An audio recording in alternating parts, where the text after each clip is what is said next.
S2 beauty and kitchen টিপসে সবাইকে স্বাগত। আজ আমি আপনাদের দেখাবো ভীষণ টেস্টি আর হেলদি যে কোনো উপবাসের সাবু মাখা রেসিপি। খুব সহজে এবং এই পুষ্টিকর সাবু মাখা কম সময়ে কিভাবে বানাবেন চলুন দেখে নেওয়া যাক। একেবারে নতুন ধরনের সাবু মাখা রেসিপি, চলুন দেখে নিই উপবাসের সাবু মাখা রেসিপিটা। আমি সাবুর রেসিপি করার জন্য সাবু মাখা করার জন্য এই কাপের 1 কাপ মানে 100 গ্রাম সাবু নিয়ে আমি ভিজিয়ে রেখেছিলাম। আপনারা ঠান্ডা জলে দীর্ঘক্ষণ ভিজিয়ে রাখতে পারেন, কয়েক ঘন্টা। আর আমি গরম জলে ভিজিয়েছি, 15 মিনিটের মধ্যে সাবুটা ভিজে গেছে। যাদের সময় থাকবে না এরকম 15 মিনিটের মধ্যে একটু উষ্ণ গরম জল দিয়ে ভিজিয়ে নেবেন সাবুটা। এই সাবু মাখাটা একদম নতুনভাবে করব আমি। 100 গ্রাম সাবুর জন্য 250 গ্রাম গরুর দুধ নিয়েছি। দুধটা আমি একটু গরম করে নিয়েছি, দুধটা দিয়ে দিলাম।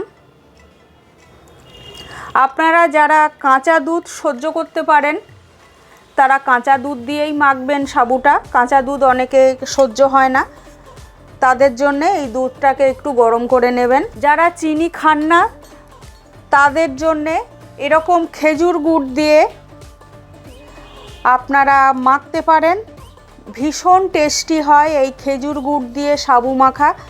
আর যারা গুড় ও খেজুর গুড় সবসময় পাবেন না তারা মিষ্টি দই দিয়ে মাখবেন।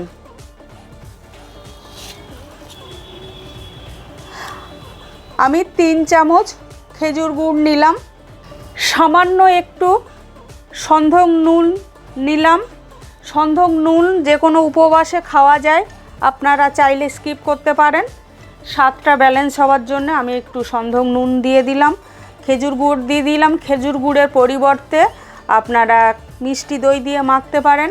আর যারা খুবই চিনি পছন্দ করেন চিনি দিয়ে মাখবেন। 2 পিস কলা দিয়ে দিলাম।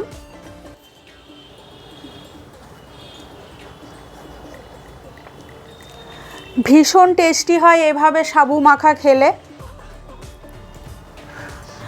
আর ভীষণ হেলদি তো বটেই, কোনো গ্যাস অম্বল কিছুই হয় না। আমার এই সাবু মাখা রেসিপিটা যদি আপনাদের ভালো লাগে একটা লাইক কমেন্ট করবেন, আর আমার চ্যানেলটা সাবস্ক্রাইব করবেন। যারা নতুন আছেন তাদের জন্য একান্তই অনুরোধ রইল আমার।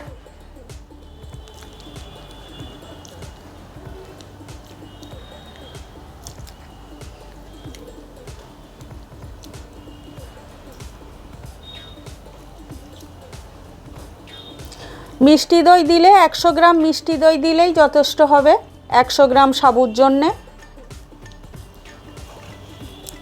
আর মিষ্টির পরিমাণটা আপনারা যে যার পরিমাণ মতো দেবেন, যারা যেমন মিষ্টি খাবেন।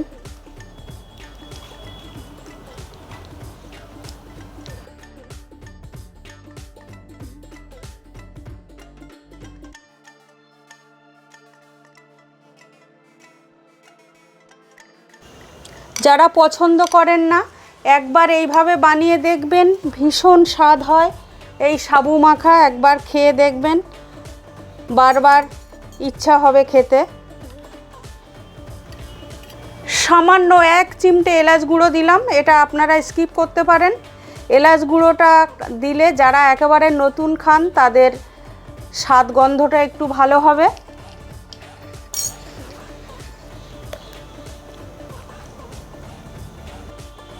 যারা উপবাসে প্রায় এই সাবু মাখা খান তাদের এলাচ গুঁড়ো না দিলেও চলে।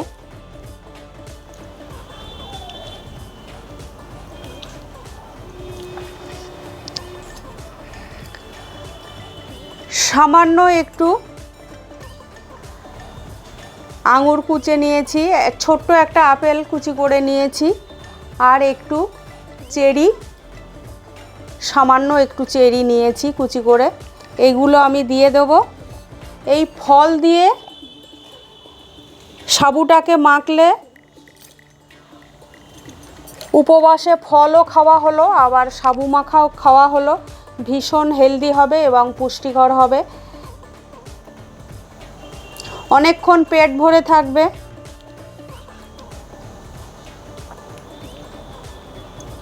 একেবারে নতুনভাবে এই সাবুটা আমি মাখলাম।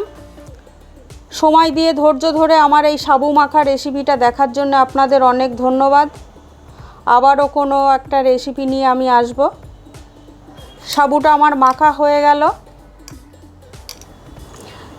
খুব কম সময়ে আপনারা এইভাবে উপবাসের খাবার বানিয়ে নিতে পারেন।